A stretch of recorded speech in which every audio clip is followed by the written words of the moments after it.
예, 안녕하세요. 제가입니다. 오늘 시간에는 풀 어셈블리 두 번째 시간인데요. 제가 저번 시간에 풀 어셈블리를 하다가 말았었잖아요. 그래서 오늘 시간에는 풀 어셈블리를 이제 제가 직접 보여드리는 걸로 강의를 시작하도록 하겠습니다. 그리고 오늘 배울 명령 중에 하나가 어셈블리 컷이라는 게 있어요. 이거는 뭐냐면 우리가 그 모델링 어플리케이션에서 배웠을 때 서브텍트가 있었잖아요.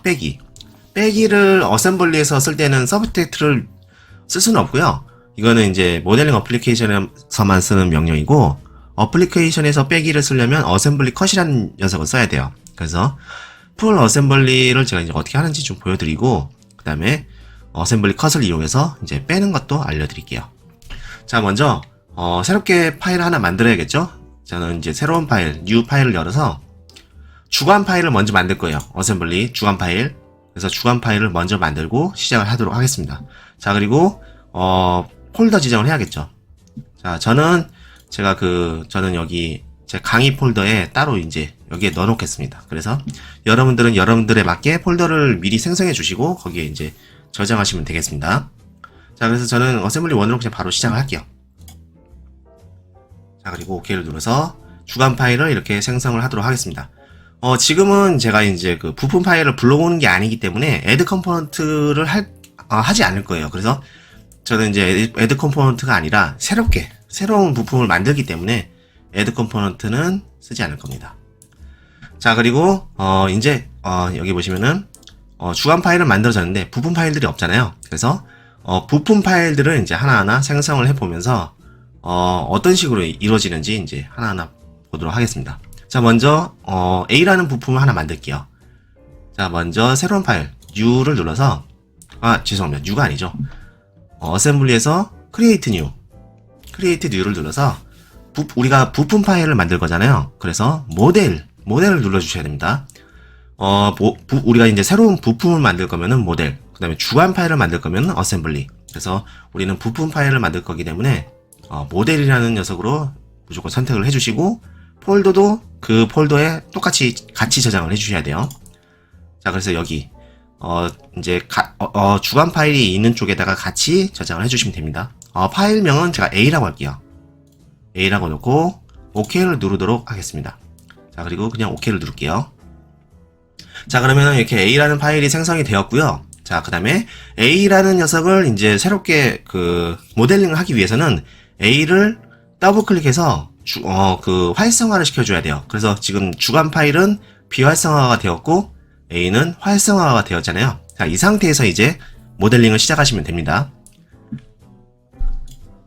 자, 먼저 제가 스케치를 이용해서 블럭을 하나 만들어 볼게요. 자, 그래서 스케치를 이용해서 XY 평면에다가 그냥 사각형을 하나 만들어 볼게요. 크기는 100 곱하기 100짜리 사각형을 만들겠습니다. 그래서 100 곱하기 100짜리로 이렇게 만들어 줄게요. 자, 완전 구속되었는지 확인해 주시고요. 자, 그 다음에 블럭을 이렇게 만들게요. 블럭 높이는 0에서부터 한 80 할까요? 80? 자, 이게 A라는 부품이에요.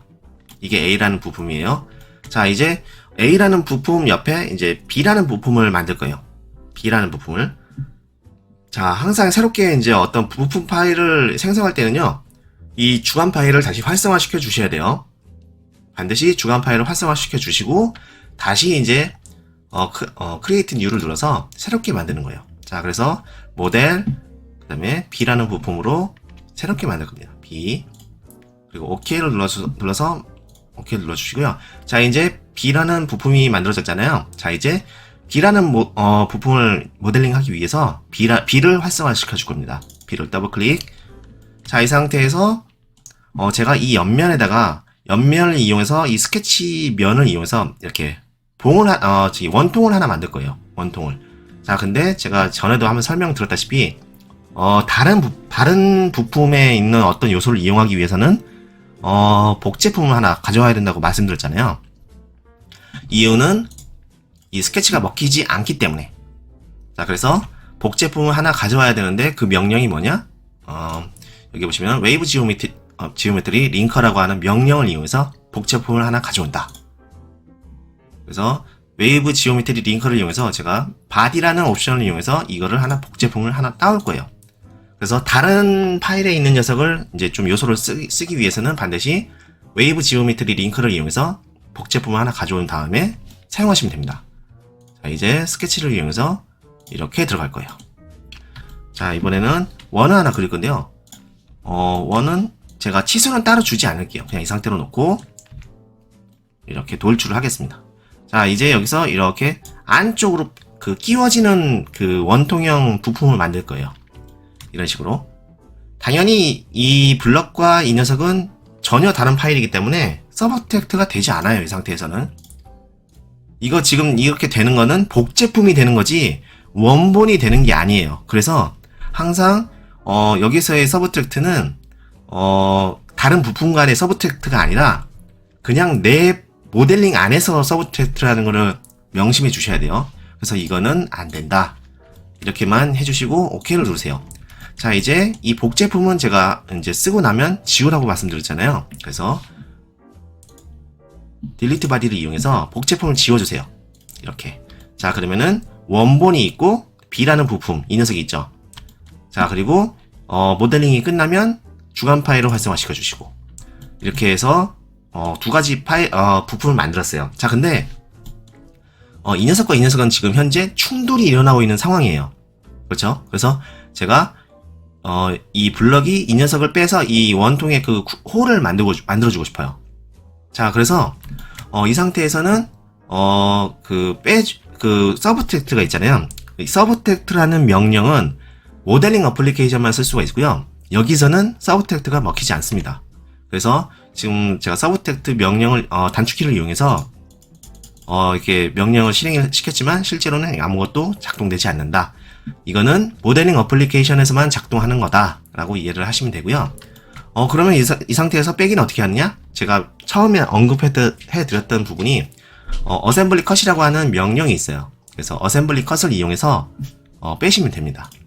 한번 볼까요? 어셈블리 컷. 자, 그러면 어셈블리 컷이라고 하는 명령이 있어요. 자, 어셈블리 컷을 이용해서 빼줄 겁니다. 사용 방법은 서브텍트라고 완전히 똑같아요. 그래서 이 A라는 부품에서 B라는 부품을 뺄 겁니다. 이렇게. 자, OK를 눌러주면 이런 식으로 빠지고요. 이 녀석은 사라진 게 아니라 뒷방에 가 있어요. 그 컨트롤 시프트 B를 누르게 되면 이런 식으로 뒷방에 가 있어요. 그래서 이거를 뒷방에 넣어서 다 이렇게 보여줄 수 있게 할 수 있고요. 절대 지워진 게 아닙니다. 이런 식으로 해서 여러분들이 부품을 서로 다른 부품과 부품의 어떤 서브텍트를 하시고 싶을 때는 어셈블리 컷을 이용해 주시면 돼요. 어셈블리 컷. 사용 방법은 서브텍트하고 완전히 똑같습니다. 자, 그러면은 다시 한번 제3의 부품을 한번 만들어 볼게요. 자, 제3의 부품 C라는 부품을 다시 한번 만들어 볼게요. 다시 한번 어셈블리 크리에이트 뉴 그 다음에 C라는 부품을 만들어 보겠습니다. C. 자, 부품 파일이니까 모델이어야겠죠? 자, 그리고 C라는 이름으로 폴더는 같이 OK 눌러서 그냥 OK 눌러주세요. 자, 그 다음에 C라는 부품을 우리가 모델링 할 거잖아요. 그럼 C를 활성화해 주시고 모델링을 시작해야 됩니다. 자, 이번에는 이 B라는 부품, 이 부품 위에다가 작은 원통을 또 이렇게 만들어 놓을 거예요.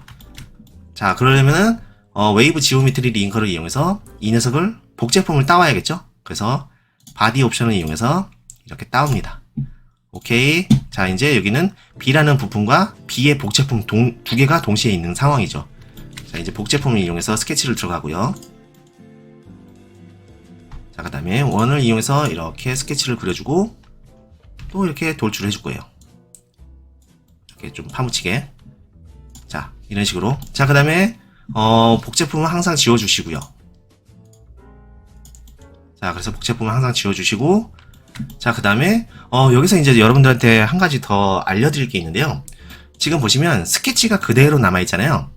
우리가 스케치를 안 보이게 하기 위해서는요, 이 녀석들을 숨겨줘야 할 필요성이 있어요. 그래서 이 상태에서 지금 현재 C가 지금 활성화되어 있는 상황에서 이 상태에서 우리가 레이어를 이용해서 숨겨줄 거예요. 자, 근데 컨트롤 J를 먼저 누르고 누르게 되면 이 부품 전체가 선택이 돼요. 그래서 컨트롤 J를 먼저 선택하지 마시고 먼저 우리가 숨기고자 하는 요소 있잖아요. 예를 들면 이 스케치선을 먼저 눌러주시고 컨트롤 J를 눌러서 예를 들면 뭐 11번 11번을 할까요? 11번 111번으로 하죠. 저는 보통 안 쓰는 레이어로 쓸 때는요 111번에다가 넣어놓고 끄는 걸로 해서 숨겨둡니다. 그래서 111번으로 놓고 OK를 누를게요. 자, 그 다음에 컨트롤 L을 눌러서 111번을 끄겠습니다. 자, 그 다음에 이 상태에서 주간 파일을 이제 활성화시키게 되면 사라지게 되죠. 그래서 얘네들도 마찬가지로 A라는 부품에 어떤 스케치를 숨기고 싶으시면 애초에 A라는 부품이 활성화된 상태에서 스케치 누르고 숨겨주시면 돼요. 이런 식으로. 자, 그리고 B라는 녀석도 숨겨주면 돼요. 이런 식으로. 왜 111번이라는 레이어로 저장하자마자 숨겨졌냐면요. 얘네들은 레이어 번호를 전부 다 같은 걸로 공유를 하고 있어요. 그래서 지금 제가 레이어 번호를 111번이 꺼지게끔 지금 체크를 꺼놨잖아요. 그렇기 때문에 111번으로 넣자마자 다 숨겨지게 된 거예요. 대신에 이 A라는 레이어와 얘네들의 그 각각의 부품은 그냥 별개예요. 그냥 별개이고요. 단지 이제 111번이 꺼졌기 때문에 모든 부품의 111번이 다 꺼지게 되는 거예요. 자, 이렇게 해서 이제 여러분들이 불필요한 요소들은 이제 미리 숨겨주시고 활성화 시켜주시고, 그 다음에 뭐 부품 파일 활성화 시켜주시고, 주간 파일 활성화 시켜주시고, 이런 식으로 왔다 갔다 하면서 모델링을 하실 수가 있어요. 그래서 이 왔다 갔다 하는 거, 주간 파일 활성화 시켜줬다가 부품 파일 활성화 시켜줬다가, 이런 개념만 조금 알고 계시면은 그렇게 어렵지 않게 계속 이렇게 만들어내실 수가 있습니다. 이런 식으로. 그래서 주간 파일을 활성화 시켜줄 때는 새로운 파일을 만들 때, 자, 그 다음에 부품 파일을 활성화 시킬 때는 부품 파일을 모델링 할 때, 단지 이 두 경우밖에 없으니까 여러분들이 하시면서 헷갈리지 않게끔 연습하시면 이 방법이 굉장히 좋다는 걸 아시게 될 거예요. 자, 풀 어셈블리를 하게 되면 굉장히 이제 좋은 점이 하나 있는데, 왜 굳이 이 그냥 모델링 어플리케이션에서 하지 않고 어셈블리에서 이 작업을 하느냐? 이렇게 하는 이유는요, A라는 파일 하나, B라는 파일 하나, C라는 파일 하나 다 따로 부품을 파일별로 관리를 하기 위해서예요. 그래서 한 파일에 관리를 하지 않고 부품을 전부 따로 파일을 관리하게 되면 좋은 점이, 부품에 대한 어떤 그 히스토리나 그 이력을 좀 나름대로 체계적으로 관리할 수가 있어요. 그래서 나중에 이제 도면 관리 같은 걸 할 때 A라는 부품의 도면, B라는 부품의 도면, C라는 부품의 도면 다 따로따로 관리를 할 수 있기 때문에 좀 더 체계적인 관리가 가능해지게 되는 거죠. 그래서 진짜 본격적인 어떤 부품 관리를 하시려면 풀 어셈블리를 이용해서 여러분들이 모델링을 하시는 게 정말 좋습니다. 오늘 시간은 제가 여기까지 하고요. 다음 시간에는 제가 어셈블리 그 다음 과정에 대해서 강의하도록 하겠습니다. 오늘 여기까지입니다. 감사합니다.